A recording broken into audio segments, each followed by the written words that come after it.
Sebut namamu ya Allah dengan cinta dan penuh doa. 99 namamu indah mulia sepanjang masa. Ar-Rahman, Ar-Rahim, Al-Malik, Al-Quddus, As-Salam, Al-Mumin, Al-Muhaimin yang kudus, Al-Aziz, Al-Jabbar, Al-Mutakabbir, Maha Besar, Al-Khaliq, Al-Bari, Al-Musawwir, Maha Benar, Al-Ghaffar, Al-Qahhar, Al-Wahhab, Maha Dermawan, Ar-Razzaq, Al-Fattah, Al-Alim, Maha mengetahui semua, Al-Qabid, Al-Basit, Al-Khafid, Ar-Rafi, Al-Mu'is, Al-Muzil, As-Sami,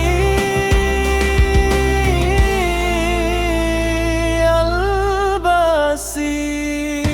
Namamu indah ya Allah, ku zikirkan setiap masa.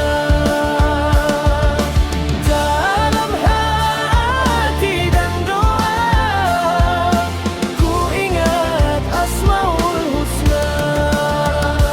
Al-Hakam, Al-Latif, Maha lembut, Al-Khabir, Al-Halim, Al-Azim, Maha Agung, Al-Ghafur, Asyakur, Al-Ali, Al-Kabir, Al-Hafiz, Al-Muqit, Al-Hasib, Maha Adil, Al-Jalil, Al-Karim, Ar-Raqib, Maha mengawasi, Al-Mujib, Al-Wasi, Al-Hakim, Maha bijak sekali, Al-Wadud, Al-Majid, Al-Bait, Maha menghidupkan Asy-Syahid, Al-Haq, Al-Wajid, tempat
99